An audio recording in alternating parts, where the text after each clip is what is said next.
నమస్తే welcome to NXT Zee News ఈనాటి వార్తా విశేషాలు. నీతి ఆయోగ్ సమావేశం ఢిల్లీలోని రాష్ట్రపతి భవన్లో ప్రారంభమైంది.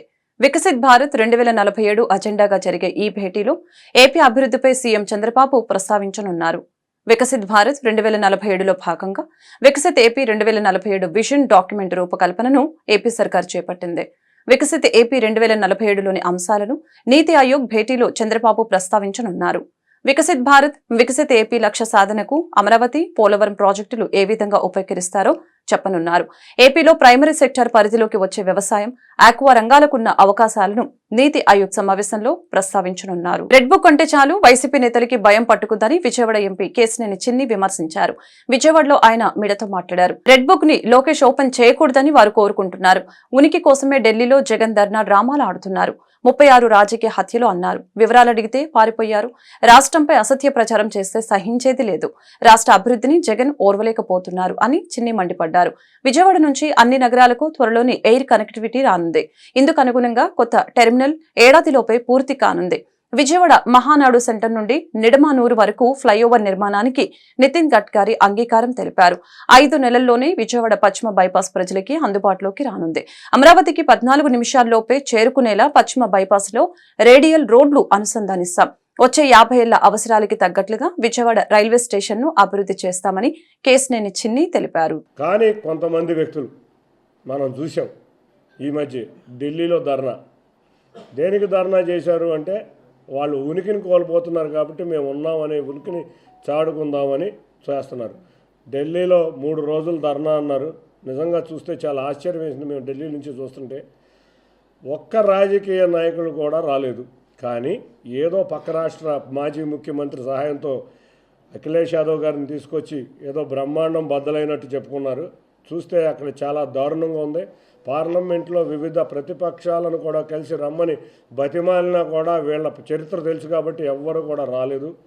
ఇవాళ ఆయన మీరు చూస్తే జగన్ రెడ్డి 36 హత్యలు జరిగినాయని అన్నారు. ఒక్కదానికి సాక్ష్యం ఇవ్వమంటే ఏ రోజు ఇవ్వాల. జాతీయ మీడియా కూడా 36 మంది హత్యలు జరిగినప్పుడు ఎవరున్నారు అని అడిగితే ప్రశ్నకి జవాబు ఇవ్వకుండా పారిపోయిన వ్యక్తి. అంటే ఏదో సృష్టించి, ముఖ్యంగా అతని ఉద్దేశం ఏంటంటే తెలుగుదేశం ప్రభుత్వం వచ్చింది, రాష్ట్రం అభివృద్ధి చెందుతుంది, ఈ రాష్ట్రం అభివృద్ధి చెందకుండా చేయాలనే కార్యాచరణ అతను 2019 నుంచి చేసే కార్యాచరణ అది. ఏ రోజు ఒక పారిశ్రామిక రంగంలో అభివృద్ధి లేదు, ఒక ఉద్యోగాలు లేవు, వచ్చిన పరిశ్రమలను కూడా వెనక్కి వెళ్ళిపోయే చేసిన పరిస్థితి. ఇవాళ ఢిల్లీలో ధర్నా చేసి కొత్తగా రాబోయే పెట్టుబడులను ఆపడానికి, రాష్ట్రం మీద తనను ఓడించారు కాబట్టి రాష్ట్రం మీద ఉన్న కోపం తెచ్చుకోవడానికి చేసే పనులు ఇవన్నీ. నిజంగా అతనికి ఏదన్నా సమస్య ఇస్తే మా నారా చంద్రబాబు నాయుడు గారు కూడా అసెంబ్లీకి వచ్చి ఎవరెవరు ఉన్నారో సాక్ష్యాలు ఇవ్వమని అడిగాం. ఏ రోజు సాక్ష్యాలు లేవు. నాకు తెలియదు మరి 36 మందిలో మరి వాళ్ళ బాబాయ్ వివేకానంద రెడ్డి గారు కూడా ఉన్నారేమో. ఎందుకంటే నారాసుర రక్త చరిత్ర అని సృష్టించి ఆయన రకరకాల విన్యాసాలు చేస్తూనే ఉంటాడు, మళ్ళీ కొత్త విన్యాసాలు. మరి ఆ 36 మందిలో ఆయన కూడా ఉన్నాడేమో, మరి నువ్వే చెప్పాలి. చేసేంతవరకు వాళ్ళ కేసునే బయటికి రానివ్వకుండా చేసే పరిస్థితుల్లో ఉన్నాం. కాబట్టి నీ ఆటలు సాగు. అంతేకాకుండా నీ రోజు చూస్తున్నాం. నిన్న మదనపల్లి బాధితులు లైన్ కట్టారు. 100 మంది పెద్దిరెడ్డి బాధితులు లైన్ కట్టారు. అంటే ఎన్ని అక్రమాలు జరిగినాయో ప్రజలు గమనిస్తున్నారు. తప్పకుండా నీకేదన్నా సాక్ష్యాధారాలు ఉంటే రాష్ట్ర అభివృద్ధికి అడ్డుపడకుండా వచ్చి అసెంబ్లీలో కానీ డీజీపీకి గారిని నివేదించు. అంతేగాని నువ్వేదో రాష్ట్ర వెనుకబడే విధంగా ఉండే విధంగా పెట్టుబడులు రాకుండా విధంగా నువ్వు ప్రవర్తించావంటే ఎవ్వరం ఊరుకోం. ఇంతవరకు నీకు రాష్ట్ర ప్రజలు దారుణంగా బుద్ధి చెప్పారు. గుంటూరు నగర అభివృద్ధికి ఎన్డీఏ కూటమి ప్రభుత్వం కట్టుబడి ఉందని గుంటూరు పశ్చిమ ఎమ్మెల్యే గల్లా మాధవి తెలిపారు. గుంటూరు పశ్చిమ నియోజకవర్గం పరిధిలోని నూతన రోడ్ల నిర్మాణంతో పాటు ధ్వంసమైన రోడ్ల మరమ్మతులు చేపడుతున్నట్లుగా వెల్లడించారు. కృష్ణనగర్ 1వ లైన్లో నూతనంగా నిర్మిస్తున్న సీసీ రోడ్డుకి ఎమ్మెల్యే గల్లా మాధవి శంకుస్థాపన చేశారు. ఈ మేరకు ఆమె మీడియాతో మాట్లాడారు. ప్రాధాన్యత క్రమంలో అభివృద్ధి పనులు చేపడుతున్నామని పేర్కొన్నారు. ఈ కార్యక్రమంలో బీజేపీ జిల్లా అధ్యక్షులు వనమ నరేంద్ర, స్థానిక కార్పొరేటర్ బాబు, కొనకల్లా సత్యనారాయణ, నంది, సరస్వతి తదితరులు పాల్గొన్నారు. రోడ్ని డ్రైన్ ని ప్రారంభించుకోవడం జరిగింది. 15 లక్షలు 10 లక్షలతో కూడుకున్న వ్యయంతో ఈరోజు ఆ రోడ్డు ఆ డ్రైన్ని ప్రారంభించుకోవడం జరిగింది. ఇలాగే గుంటూరు ప్రాంతం మొత్తం కూడా ఎన్నో రోడ్లకి ఇంకా శంకుస్థాపన లేదంటే ప్రారంభం చేసుకునే పరిస్థితుల్లో చాలా రోడ్లు ఉన్నాయి. అవన్నీ కూడా ఒకదాని తర్వాత ఒకటి మొదలు పెడతాము. రోడ్లన్నీ అస్తవ్యస్తంగా ఉన్న పరిస్థితుల్లో అవి ఎంతో ప్రధానమైన సమస్యగా ఈరోజు గుంటూరులో ఉన్న పరిస్థితుల్లో వాటి మీద దృష్టి పెట్టాము. ప్రతి ఒక్క రోడ్డు కూడా ప్రజల్ని అసౌకర్య పాలు చేస్తున్న, యాక్సిడెంట్లు పాలు చేస్తున్న ప్రతి ఒక్క రోడ్లు కూడా వాటి మీద దృష్టి పెట్టి ఒకదాని తర్వాత ఒకటి వాటికి పరిష్కారం చేసే దిశగా మేము కమిషనర్ వారిని కోరుకోవడం జరిగింది. వారు కూడా దానికి అంగీకరించారు. కాబట్టి ప్రతి ఒక్క రోడ్డు త్వరితగతినే పూర్తి అవుతాయి. కాబట్టి ప్రజలందరూ కూడా కొంచెం సహనంతో సంయమనంతో ఉండాల్సిందిగా కోరుతున్నారు. రాష్ట్ర ఆర్థిక పరిస్థితిపై చంద్రబాబు పెట్టిన శ్వేతపత్రంలో అన్ని అసత్యాలే ఉన్నాయని, అసెంబ్లీ సాక్షిగా ఆయన తప్పుడు లెక్కలు చూపించారని మాజీ ఆర్థిక శాఖ మంత్రి బుగ్గన రాజేంద్రనాథ్ రెడ్డి అన్నారు. టీడీపీ ప్రభుత్వ ఆర్థిక శ్వేతపత్రంపై ఆయన కౌంటర్ ఇచ్చారు. చంద్రబాబు ఆర్థిక పరిస్థితిపై ఇచ్చింది శ్వేతపత్రమా, సాకుపత్రమా? చంద్రబాబు ఆర్థిక పరిస్థితిపై వైట్ పేపర్ ఇచ్చి చేతులు ఎత్తివేసినట్లు ఉంది. చంద్రబాబు సూపర్ 6 డకౌట్ అయినట్లు ఉంది. ప్రజల ఆశలు నీరు కార్చేలా ఆయన వైట్ పేపర్ ఉందని బుగ్గన అన్నారు. టీడీపీ పరిపాలనకు 2,50,000 కోట్ల రూపాయలు అవసరం. కానీ చంద్రబాబు ప్రభుత్వం సూపర్ 6 కాకుండా మామూలు పథకాలకి కూడా నిధులు ఇవ్వట్లేదని విమర్శించారు. శ్వేతపత్రం అంటారు, దీన్ని సాకుపత్రం అంటారు. ఇది ఎట్లుందంటే, నాకు 2014 ఎమ్మెల్యే అయిన తర్వాత మన పెద్ద ఆయన మైసూరారెడ్డి గారు ఉన్నారు కదా, మైసూరారెడ్డి గారు ఒక మంచి ఇది చెప్పినారు. ఏమనంటే, మేమేమైనా చెప్తే కథ చెప్పినారంటారనమాట. ఇప్పుడు మేము ఏదన్నా చెప్పినప్పుడు ఒక సామాన్య మానవునికి, మామూలు మనిషికి సింపుల్గా అర్థమయ్యేదానికి చెప్తే, ఒక ఉదాహరణగా చెప్తే అది కథ అంటారు. మీదేమంటారంటే ఇది మాది ఒకవేళ కథ అయితే మీదేమంటారు? ఇది మోసం కథ కాదు, మోసం కాదు, పచ్చి మోసం కాదు. ఇది ఏమన్నారు తెలిసిన మైసూరారెడ్డి గారు, ఇదే ప్రకారంగా 2014లో ఎంతో రాష్ట్రం విభజన జరిగింది, తెలుగుదేశం పార్టీ వచ్చింది, చంద్రబాబు నాయుడు గారు చాలా అద్భుతమైన పరిపాలన ఇస్తారంటే ఫస్ట్ బడ్జెట్లోనే మైసూరారెడ్డి గారు నాతో అన్నారనమాట. ఏమని, ఇది మన కొండారెడ్డి బుర్జు కథ ఉన్నట్లుంది అని. ఏమి అంకల్ అది కొండారెడ్డి బుర్జు కథ అంటే, ఒక ఫైల్వాన్ వచ్చి నేను కొండారెడ్డి బుర్జు, కర్నూలులో కొండారెడ్డి బుర్జు ఉంది, ఎవరన్నా కర్నూలు పోయింటే తెలుస్తుంది, ఎత్తుతాను అని అంటాడంట. అంటే పక్కన కొంతమంది ఉండి ఎట్లెత్తుతాడయ్యా అంటే, ఏమైనా అంత కాన్ఫిడెంట్గా చెప్తున్నాడు కదా ఎత్తుదామని మనం సహకరిద్దాంలే అంటే, 1 సంవత్సరం పాటు బ్రహ్మాండమైన పోషణ, చికెను, మటను అన్ని రకాలు పెట్టి చీర సంవత్సరం అయిపోయిన తర్వాత ఏది ఇంకా రా ఎత్తుదురా అంటే, రా మీరందరూ దాన్ని ఎత్తండి, నా భుజం మీద పెట్టండి, నేను మోస్తా అంట. అంతేకాదు ఇది కూడా సేమ్. ఇన్ని స్కీములు పెట్టి సంపదని అన్ని ఫస్ట్ దాంట్లోనే చేతులు ఎత్తేస్తారు. ఏందో చెప్తారు. శ్రీలంక కంట్రీ మీకు తెలియదండి ఆ రోజు శ్రీలంకని? అంటే మీరు ఇంత అనుభవం ఉండేతోలో మీకు తెలియదు ఆ రోజు శ్రీలంకని? అంటే ఏదైతే వాగ్దానాలు చేసినామో, పూర్తి చేసినామో ఆ రోజు మీకు తెలియదా రాబడి ఎంత ఉంటుందని? అంటే మీకు తెలుసు కదా, రాబడి ఎంత ఉందో మీకు తెలుసు, మీకు ఖర్చు ఎంత అవుతుందో మీకు తెలుసు, ఎంతమంది ఉండారో మీకు తెలుసు. మీరు ఫస్ట్ టైం కాదు కదా. ఎంత అన్యాయంగా అండి. దీనికి మళ్ళీ డేటా అంటారు. ఏమనంటే డేటా, ఏమి డేటానో ఏమో కానీ చాలా ఇది కాక ఫస్ట్ పేజ్లోనే ఏమంటారు తెలుసునా? అసలు ఏదది, unscientific, unjust, irrational system state bifurcation against the will of people. అంటే చాలా అన్యాయంగా విభజన జరిగింది. అవునా? ఆ రోజు మీరు ఎందుకంటే లెటర్లు ఇచ్చినారు విభజన చేయమని చెప్పి? మీకు అనుభవం ఉంది కదా, 2014 ముందరనే మీరు అనుభవజ్ఞులు కదా, 2 సార్లు ముఖ్యమంత్రి కదా, ఎందుకు ఇచ్చినారండి లెటరు విభజన చేయమని చెప్పి? ఆ రోజు తెలీదా విభజన అని అన్సైంటిఫిక్ అని? అంటే ఎంత అన్యాయంగా అసలు ఏదన్నా కానీ. వాస్తవానికి నేను మరొకసారి కూడా రిపీట్ చేస్తున్నా, అసలు ఎన్ని రకాల పవర్ సెక్టర్, ఇంకా పవర్ సెక్టర్ది చెప్తే ఇంకా చాలా టైం పడుతుంది, మళ్ళీ ఇంకోసారి చెప్తా. పవర్ సెక్టర్ కూడా అసలు పవర్ సెక్టర్లో నిజం చెప్పాలంటే వాళ్ళు చేసిన దానికి మనము వైఎస్ఆర్ కాంగ్రెస్ పార్టీ ప్రభుత్వం, వాళ్ళు టీడీపీ ప్రభుత్వము పవర్ సెక్టర్కు, విద్యుత్ సెక్టర్కు 13,200. జగన్ మీ ధర్నాకు సంఘీభావం ఎందుకు ప్రకటించాలి అని ఏపీ కాంగ్రెస్ అధ్యక్షురాలు వైఎస్ షర్మిల ప్రశ్నించారు. ఈ మేరకు ఎక్స్ లో పోస్టు చేశారు. పార్టీ ఉనికి కోసం ఢిల్లీలో కపట నాటకం ఆడినందుక, వ్యక్తిగత హత్యకు రాజకీయ రంగు పులిమినందుక, 5 ఏళ్లు బీజేపీతో అక్రమ సంబంధం పెట్టుకుని విభజన హక్కులు, ప్రత్యేక హోదాను వారికి తాకట్టు పెట్టినందుక అని ప్రశ్నించారు. అలాగే మణిపూర్ ఘటనపై ఇన్నాళ్లు నోరెత్తని మీకు ఉన్నట్లుండి అక్కడ పరిస్థితులు గుర్తుకు రావడం విడ్డూరంగా ఉందని, విపక్షాలు పెట్టిన అవిశ్వాస తీర్మానంలో బీజేపీకే మద్దతిచ్చారు కదా, వైఎస్ఆర్ వ్యతిరేకించిన మతతత్వ బీజేపీకే జై కొట్టారు కదా, మణిపూర్ ఘటనపై కాంగ్రెస్ దేశవ్యాప్త ఉద్యమం చేస్తూ ఉంటే మీ నుంచి సంఘీభావం వచ్చిందా? మీ నిరసనలో నిజం లేదని తెలిసే కాంగ్రెస్ పార్టీ దూరంగా ఉంది. అందులో జగన్ స్వలాభం తప్ప రాష్ట్రానికి ప్రయోజనం శూన్యమని తెలిసే కాంగ్రెస్ పార్టీ సంఘీభావం తెలపలేదు అని షర్మిల స్పష్టం చేశారు. భారత అంతరిక్ష రక్షణ రంగ అణుశక్తి శాస్త్రవేత్తగా భారతరత్న మాజీ రాష్ట్రపతి డాక్టర్ అబ్దుల్ కలాం దేశానికి అనేక సేవలు అందించారని గుంటూరు పశ్చిమ ఎమ్మెల్యే గల్లా మాధవి కొనియాడారు. కలాం స్ఫూర్తిదాయకమైన ప్రసంగాలు సమాజ వికాసానికి దోహదపడ్డాయని గుర్తు చేశారు. భారతరత్న మాజీ రాష్ట్రపతి డాక్టర్ ఏపీజే అబ్దుల్ కలాం 9వ వర్ధంతి కార్యక్రమం గుంటూరు గుజ్జనగుండ్ల వాకింగ్ ట్రాక్ లో ఉన్న ఆయన విగ్రహం వద్ద జరిగింది. ఈ సందర్భంగా గుంటూరు పశ్చిమ ఎమ్మెల్యే గల్లా మాధవి కలాం విగ్రహానికి పూలమాలలు వేసి ఘనంగా నివాళులు అర్పించారు. ఈ మేరకు ఎమ్మెల్యే మాట్లాడుతూ అబ్దుల్ కలాం జీవితాన్ని ఆవిష్కరించారు. ఈ సమావేశంలో గుజ్జనగుండ్ల వాకర్స్ వెల్ఫేర్ అసోసియేషన్ అధ్యక్షులు బూసిరెడ్డి మల్లేశ్వరరెడ్డి, కార్యదర్శి బాను, కోశాధికారి శంకర్ తదితరులు పాల్గొన్నారు. అందరికీ నమస్కారం అండి.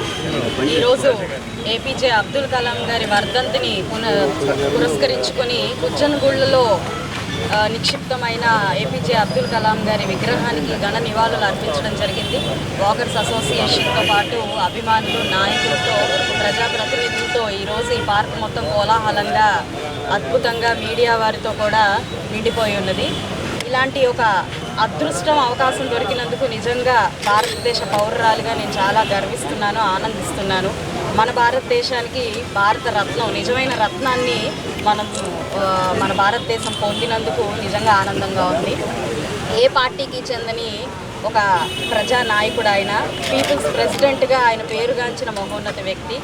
ఏ పాత్రలో ఉంటే ఒక నీరులాగా ఆ పాత్రని ఆయన ఫుల్ఫిల్ చేయడం అన్నది ఆయన జీవితం మనం చూస్తే మనకు అర్థమవుతుంది. ఆయన జీవన పర్యంతం మొత్తం కూడా అలాగే ఆయన ఉన్నారు.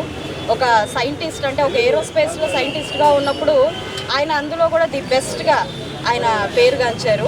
అలాగే ఒక పీపుల్స్ కోసం వస్తున్నప్పుడు, ప్రజాసేవ కోసం వస్తున్నప్పుడు ది బెస్ట్గా ఆయన ఉన్నారు. ఆయన నాలో అత్యంత చిన్న వయసులోనే స్ఫూర్తి నింపారు. మా కాలేజీకి ఆయన విచ్చేయడం జరిగింది 2002లో. అప్పుడే ఆయన నాలో ఒక రకమైన భావాన్ని క్రియేట్ చేశారు, అదే సింప్లిసిటీని. ఆయన నుంచి ఏదైనా నేర్చుకున్నాను, ఈరోజు ముందుకు వెళ్ళాలి అని అనుకుంటున్నాను అంటే ఆ సింప్లిసిటీ అనే ఒక అంశాన్నే నేను ముందుకు తీసుకెళ్లాలని అనుకుంటున్నాను. సాధ్యమైనంత ఆయనంత కాకపోయినా ఈ నేటి సమాజానికి ఎంత వీలైతే అంత సింపుల్గా ఉండి చాలా వినమ్రతగా ఉండే ప్రయత్నం చేయాలి అని చెప్పి ఆయన నుంచి పొందిన స్ఫూర్తితోనే ప్రతి ఒక్కరికి నేను కూడా నా వంతుగా ప్రజల్లో చూపించాలి అని అనుకుంటున్నాను.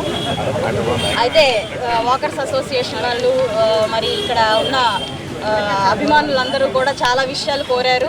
ప్రతి ఒక్క విషయం కూడా సమంజసమైనది, సమాజానికి అవసరమైనది. ఆయన కథలు నిజంగానే పాఠ్య పుస్తకాల్లో ప్రచురించబడాలి.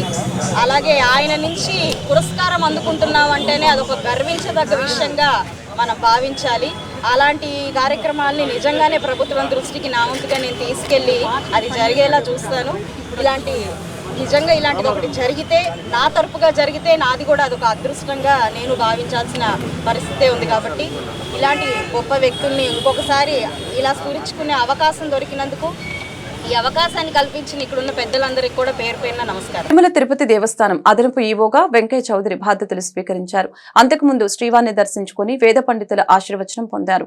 అనంతరం ఆయన మాట్లాడుతూ అన్ని విభాగాల అధికారుల సమన్వయంతో స్వామివారి దర్శనానికి వచ్చే భక్తులకి మెరుగైన సౌకర్యాలు కల్పించేందుకు కృషి చేస్తానని తెలిపారు. సామాన్య భక్తులకి వేగంగా దర్శనం కల్పించడమే లక్ష్యంగా పనిచేస్తానని అన్నారు. వెంకటేశ్వరుని ఆశీస్సులతో టీటీడీ అదనపు ఈవోగా బాధ్యతలు స్వీకరించడం అదృష్టంగా భావిస్తున్నట్లు వెంకయ్య చెప్పారు. తనకు ఈ అవకాశం కల్పించిన ముఖ్యమంత్రి చంద్రబాబుకి కృతజ్ఞతలు తెలిపారు. అంతకుముందు తిరుమల క్షేత్ర సాంప్రదాయాన్ని పాటిస్తూ భూ వరాహ స్వామిని దర్శించుకున్నారు. ఛార్జ్ తీసుకోవడం జరిగింది. ఇది చాలా గొప్పది రోజు. దేవదేవుని సన్నిధిలో ఇంత గొప్ప అవకాశం రావడం నాకు చాలా సంతోషకరం. ఈ అవకాశాన్ని ఇచ్చిన ముఖ్యమంత్రి గారికి ప్రత్యేక ధన్యవాదాలు తెలియజేస్తున్నాను. ఈ అవకాశాన్ని ఒక బాధ్యతగా స్వీకరిస్తాను. ఈ బాధ్యత ద్వారా తిరుమలలో వచ్చే దేశంలో ఉంచి, రాష్ట్రాల్లో ఉంచి, అంతర్జాతీయంగా వచ్చే భక్తులు ప్రయోజనాలను ఎలా ఇంప్రూవ్ చేయాలి, వాళ్ళ సౌకర్యాలను ఎలా ఇంప్రూవ్ చేయాలి అనే దాని మీద వర్క్ చేస్తాము. దర్శనం టికెట్ల కాడ నుంచి వాళ్ళకి కావాల్సిన క్వార్టర్ అలాట్మెంట్ కానీ, లేకపోతే శానిటేషన్ కానీ, లేకపోతే ఫుడ్ ఫెసిలిటీస్ కానీ, ఉచిత దర్శనం వచ్చే అనేకమైన భక్తులకి ఏ రకమైన ప్రయోజనాలు అందిస్తే వాళ్ళు సంతోషంగా ఉంటారు, ఎంత ఫాస్ట్గా దర్శనం చేసుకొని వాళ్ళు వెళ్ళిపోతారనే దాని మీద వర్క్ చేస్తాం. ఈ పని చేసే ప్రాసెస్లో ఖచ్చితంగా ప్రతి డిపార్ట్మెంట్, ప్రతి వింగ్ నుంచి కూడా కోఆర్డినేట్ చేస్తాం.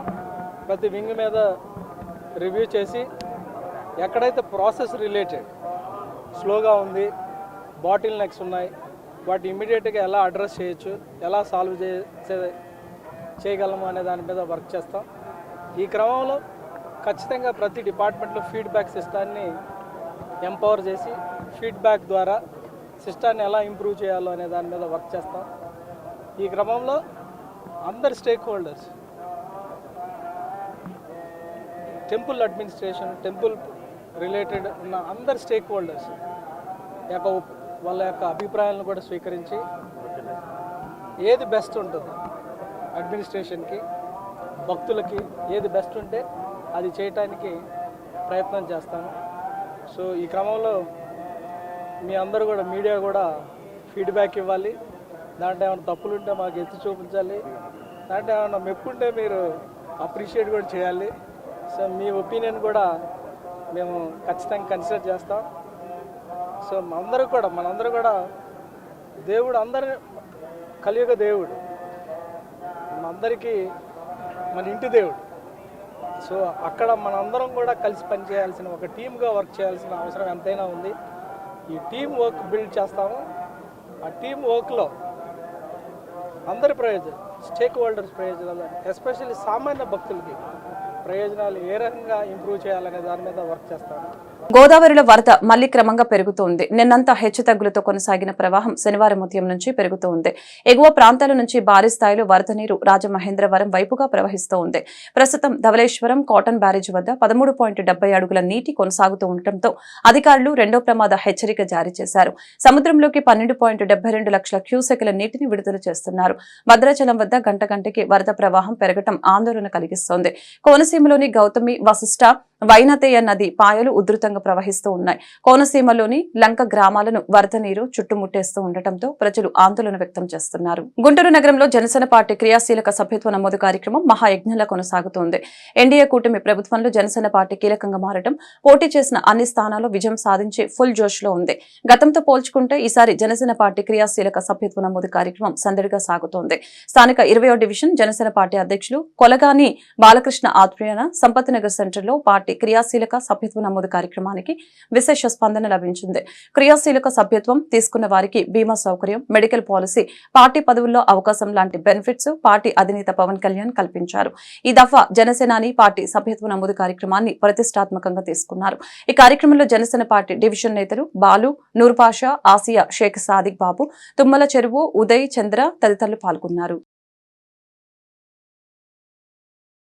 వారం రోజుల నుంచి మన 28వ తారీఖు నుంచి ఈరోజు రేపటి 28వ తారీఖు దాకా మన క్రియాశీలక సభ్యత్వాలు జరుగుతూ ఉన్నాయి.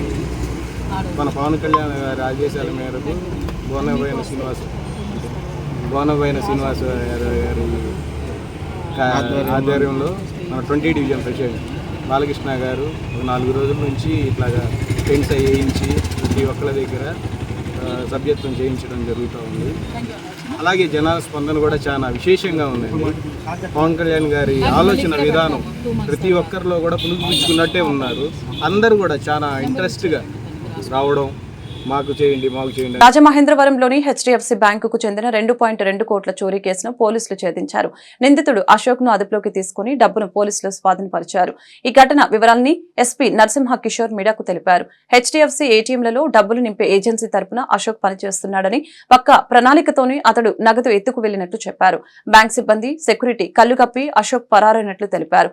ఫిర్యాదు అందగానే 5 ప్రత్యేక బృందాలు ఏర్పాటు చేసి గంటల వ్యవధిలో కేసును ఛేదించినట్లు చెప్పారు. నిందితుడు విలాసాలకు అలవాటు పడి చోరీకి ప్లాన్ చేశాడని వివరించారు. ఏటీఎంలకు ఎప్పుడు ఎక్కువ డబ్బులు వస్తాయో ముందుగానే గుర్తించి చోరీకి తేదీని కూడా నిందితుడు ముందుగానే నిర్ణయించాడని తెలిపారు.